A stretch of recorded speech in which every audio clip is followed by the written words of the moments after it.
The moment you stop responding and stay silent, something breaks in their mind, not emotionally, but psychologically. Because the moment you truly cut contact and remain gone, something very specific happens in their mind. It is not an emotional collapse the way people usually imagine heartbreak. It is a psychological disruption. You remove yourself as their mirror, and narcissists cannot function without reflection. They do not process separation in a healthy or natural way. They do not slowly accept, grieve, and move forward. Instead, they react. They spiral internally. They analyze every angle. They calculate outcomes. And what unfolds next follows a pattern that is surprisingly consistent. If this feels familiar, take a moment to pause. Understanding this mindset is not about obsession or revenge. It is about staying free, grounded, and no longer emotionally pulled back into a cycle that once drained you. When long-term no contact begins, the narcissist does not experience it as emotional loss the way most people do. There is no sincere heartbreak, no quiet sadness, no deep reflection about shared moments or mistakes. There is no healthy grief. What gets triggered instead is something much more unsettling to their internal system. It is the sudden loss of control. Control is the main currency in a narcissist's psychological world. Attention, emotional reactions, access to your thoughts, your moods, even arguments or tension, all serve the same purpose. They confirm relevance, they provide validation, they reassure dominance. When you fully remove yourself and remain silent, you are not simply walking away from a relationship. You are dismantling the entire structure that kept them emotionally regulated. Your absence creates a power vacuum they are not prepared for. They can no longer read you. They cannot provoke a response. They cannot adjust the story to maintain advantage. They cannot pull reassurance from your tone, your messages, or your emotional reactions. Silence becomes a problem they cannot solve. In the early stage of no contact, their mind immediately starts searching for familiar tools. They replay past conversations, not to understand emotions or repair damage, but to locate points of influence. They look for patterns. They ask themselves which button used to work and why it is no longer producing a response. This is why no contact feels so disturbing to them. They are used to pressing a button and seeing an outcome. Silence offers no feedback at all, and a narcissistic mind depends on feedback to feel stable. Their sense of self is built around external validation. When that validation suddenly disappears, anxiety rises quickly. That anxiety often shifts into irritation. Irritation then hardens into anger, and anger eventually becomes rage. Rage feels powerful. Helplessness does not. So the mind chooses rage. From the outside, this can look like longing or missing you, but that is not what is actually happening. They do not miss your presence in the way a healthy person misses someone. They miss your availability. They miss knowing they could still reach you. They miss the reassurance that they still mattered enough to affect your emotions. Losing that access feels like losing oxygen. This is why they often test boundaries indirectly. They may watch from a distance. They may ask others about you. They may appear suddenly online. They may make symbolic gestures designed to spark curiosity, guilt, or nostalgia. Each move is not about connection. It is a probe, a test, a way to see if control can be restored, even in a small form. Even a single reaction feels like proof that the door is still open. The longer no contact continues, the clearer the message becomes. They no longer have authority over your emotional world. That realization is deeply threatening to a narcissistic identity. Without control, their self-image begins to wobble. They define themselves by their effect on others. When someone they once influenced completely goes silent, it creates an identity crisis they cannot easily resolve. Your silence does not communicate hatred or anger. It does not scream rejection. It simply communicates independence. And independence is one of the most destabilizing signals to someone who relies on control for emotional stability. They may attempt to rewrite history in their mind.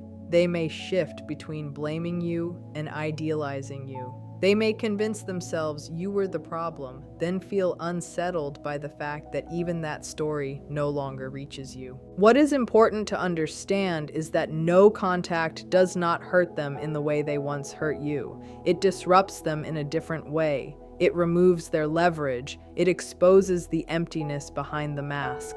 And that exposure is uncomfortable. They are forced to sit with themselves without external regulation, something they are not practiced at doing. As time passes, they may either double down on attempts to regain control or disengage completely and seek new sources of supply. Both responses come from the same place: an inability to tolerate emotional powerlessness. Healthy people grieve loss and slowly adapt. Narcissists react to loss as a threat to their identity. That is why their behavior often looks dramatic, confusing, or contradictory. For you, the meaning of no contact is entirely different. It is not about punishment. It is not about making a point. It is about restoring clarity. Silence allows your nervous system to settle. Distance allows your perspective to return. Without constant emotional noise, your mind starts to recognize patterns you once excused. Your body stops bracing for impact. Your sense of self begins to stabilize again. Staying no contact is not easy because the pull is psychological, not logical. But every day you remain silent, you strengthen a new internal boundary, one where your emotions are no longer accessible on demand, one where your reactions are no longer currency, one where your peace is not negotiable. The narcissist may never understand this shift. They may never truly comprehend why silence feels so final, but that understanding is not required for your healing. What matters is that you recognize what silence actually does. It breaks the cycle. It removes the hook. It returns control to the only place it belongs: with you. It communicates independence, and independence is the one thing a narcissist cannot tolerate. Independence proves they are no longer central, no longer essential, and no longer in control. Silence feels like rejection to a narcissist because their sense of self is built almost entirely on external response. They do not carry a steady inner identity the way emotionally healthy people do. Instead, they regulate their self-worth through attention, reactions, validation, and emotional engagement from others. Their inner balance depends on being mirrored back by someone else. When you go no contact and remain silent, that supply of feedback suddenly stops. To a narcissist, silence is never neutral and never calm. It is not interpreted as peace or distance for healing. It is experienced as dismissal, abandonment, and humiliation, all at the same time. In their mind, being ignored equals being devalued. Even negative attention feels better to them than no attention at all, because anger, arguments, and drama still confirm that they matter. Conflict still proves relevance. Silence offers nothing. There is no emotional echo for them to attach to. There is no reaction to orient themselves around. This creates intense internal discomfort because they are forced to face something they avoid at all costs: the idea that they may no longer be important in your life. What intensifies this reaction is that narcissists are deeply sensitive to social hierarchy. They constantly scan interactions for signs of dominance and submission. When you stop replying, explaining yourself, defending your choices, or reacting emotionally, the power balance shifts. They are no longer the one choosing distance. Distance is now being placed on them without their consent. That loss of perceived status feels like rejection. This is why silence often triggers stronger reactions than open confrontation. Arguments still allow them to feel engaged, superior, or influential in some way. Silence removes the entire stage. There is nothing to win, no role to perform, and no audience watching. Internally, this activates shame. Shame is unbearable for a narcissist. They cannot sit with it or process it. Instead, they quickly transform it into anger, contempt, or fantasies of revenge. They may tell themselves stories like "you are immature, heartless, or weak for disappearing," but these stories exist only to protect their ego. Beneath those justifications is a truth they cannot accept. Your silence shows they no longer control access to you.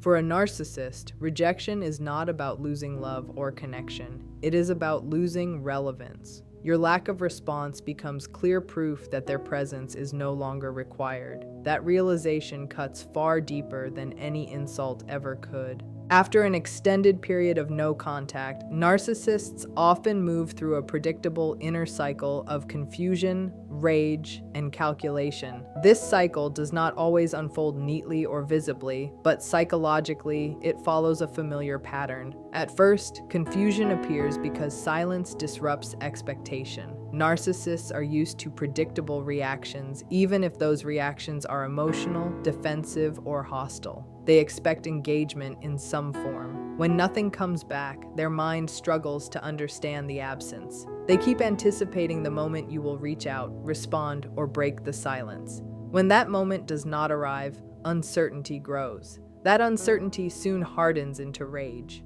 Rage does not always look loud or explosive. Sometimes it is quiet, cold, and hidden beneath the surface. What fuels it is the realization that they no longer control the narrative or your emotional state.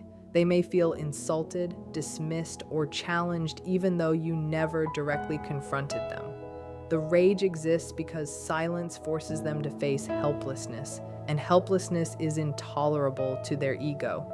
Anger feels powerful. Vulnerability feels dangerous. So their mind automatically chooses anger as a defense. Once the rage stabilizes, calculation begins. This is the stage where emotional reaction shifts into strategy. The narcissist stops asking why you left and starts asking how to regain leverage. Repairing the relationship is rarely the goal. Control is. They mentally review past tactics that once worked. Charm, guilt, intimidation, manipulation, triangulation, or playing the victim all come back into consideration. Every possible move is measured by one question alone. Will this get a reaction? During this phase, they may appear calm, detached, or indifferent on the outside. Internally, they are running scenarios. Should they reach out directly or wait longer? Should they act as if they have moved on to trigger jealousy? Should they speak badly about you to others to protect their image? Each option is evaluated based on its ability to restore control, or at least protect their sense of superiority. If these strategies fail, frustration deepens. They may withdraw and tell themselves they are finished with you. But this withdrawal is rarely about closure or acceptance. It is about regrouping and preserving ego. The cycle can restart the moment they sense even the smallest opening. Long no contact breaks this cycle not by confronting or defeating them, but by starving it. Without feedback, confusion has nowhere to go, rage has no target, and calculation becomes useless.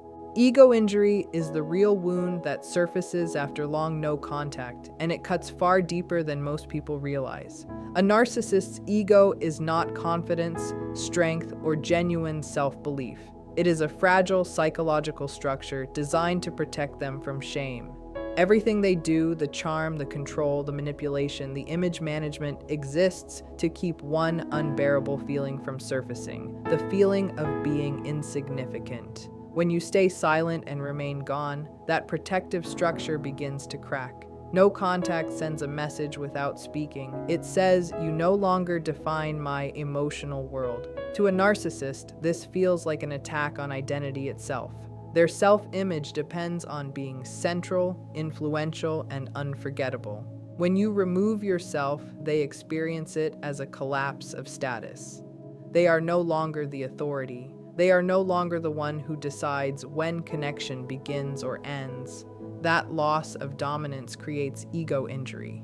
Ego injury is not sadness or grief.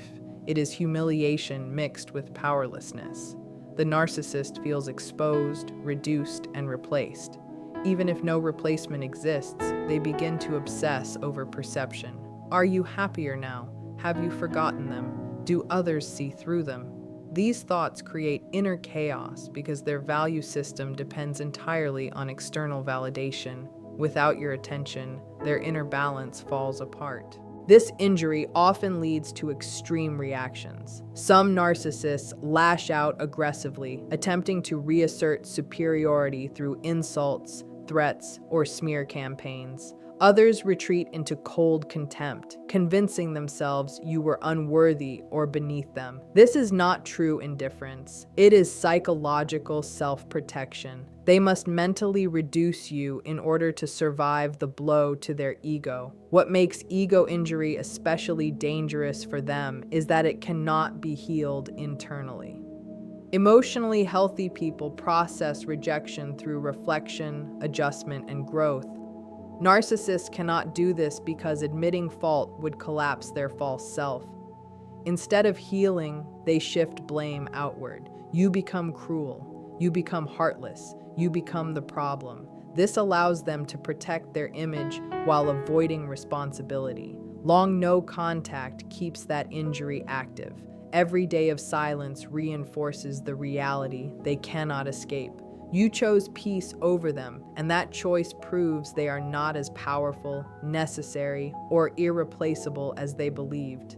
That realization is the deepest wound of all. After a long period of no contact, narcissists often enter a phase of distant monitoring before taking any direct action. This stage is quiet, subtle, and easy to misunderstand. On the surface, it may appear as though they have moved on. In reality, they are watching not from care or longing, but from surveillance. Monitoring allows them to gather information without risking rejection or further ego damage. It gives them a sense of control without exposure. During this phase, they may check your social media repeatedly, ask mutual acquaintances indirect questions, or track changes in your life through third parties. They are searching for emotional data. Are you struggling or improving? Do you appear happier or more withdrawn? Are you speaking about them or acting unaffected? Every small detail becomes evidence of whether they still matter. This observation phase helps them regulate anxiety while deciding what to do next. What matters most to understand is that they are not seeking closure or peace. They are searching for leverage. If they detect vulnerability, sadness, or lingering attachment, it reassures them that influence still exists. If they observe growth, calm, or indifference, it unsettles them deeply. Indifference is especially threatening because it suggests permanent loss of control. When no emotional signal appears, they are forced to confront the possibility that they no longer hold relevance in your world. That is why they often delay reaching out, waiting, watching, and calculating, hoping something will change without them having to risk their ego again. Acting too quickly creates a risk for them. If they move too soon, they might be forced to face proof that they have already been replaced or completely forgotten. That possibility is deeply uncomfortable for them. Waiting feels safer. Waiting gives them time to build a story in their mind that protects their sense of power. During this time, they may convince themselves that you are only pretending to be okay, that your silence is an act, or that eventually you will crack and reach out. These thoughts help them feel superior while they watch from a distance where they feel protected. Observation becomes a way for them to stay in control without exposing themselves emotionally. Monitoring you also serves another important purpose for them, which is protecting their image. By staying silent, they keep the option open to later claim that they were the one who pulled away. They can tell others and themselves that they were never affected, that they chose distance on their own terms, or that they simply moved on. This story is extremely important to them, especially in social settings where reputation is linked to influence and status. Looking unbothered matters more than being honest. Control over the narrative becomes a substitute for real emotional security. If they eventually decide to make a move, it is rarely driven by feelings in the moment. It is usually planned. They think carefully about what action might cause the strongest reaction while exposing them to the least amount of risk. Every message, delay, or appearance is weighed in their mind. They are not asking themselves how they feel. They are asking themselves what response they can get from you. This is why long periods of no contact disrupt this stage so powerfully. When there is no information to gather, no emotional signals to read, and no reactions to measure, their monitoring loses its purpose. There is nothing to analyze and nothing to adjust. When observation fails, control starts slipping further away. This loss does not happen all at once. It builds slowly, creating frustration, confusion, and uncertainty inside them. They are left without feedback, without reassurance, and without proof that they still matter in your inner world. As time continues and no contact remains firm, hoovering attempts do not vanish. Instead, they change shape. Early attempts are often obvious and impulsive. They may come from irritation, jealousy, or panic. These first efforts tend to be emotional, clumsy, and easy to recognize.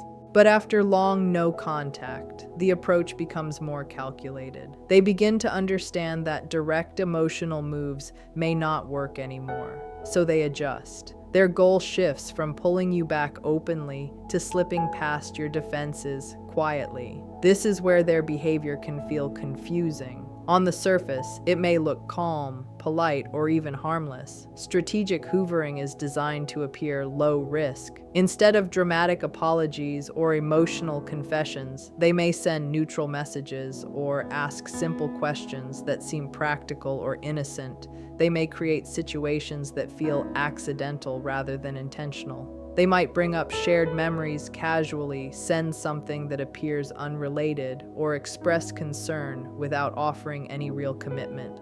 None of this is about reconnecting in a healthy way.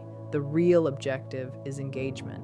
Any response from you, even one that is distant or cold, confirms that a line still exists. Once they know access is still possible, they believe control can be slowly rebuilt over time. The content of the interaction matters less than the fact that it happens. Another shift that often occurs is indirect hoovering. Instead of contacting you directly, they may use other people as messengers.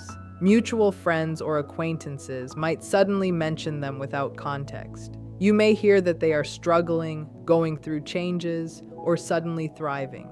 These stories are rarely accidental. They are placed carefully to trigger emotions like empathy, guilt, jealousy, or doubt. These feelings can reopen psychological doors without any direct contact at all. Timing also becomes very intentional. They may wait for moments when you are more likely to be emotionally open or distracted. Holidays, anniversaries, birthdays, or periods when you appear stressed or visibly successful become opportunities. Success can be just as threatening to them as hardship because it challenges their sense of importance. Reaching out during these moments allows them to test whether they still carry emotional weight in your life. What makes long-term hoovering especially dangerous is that it often looks like growth.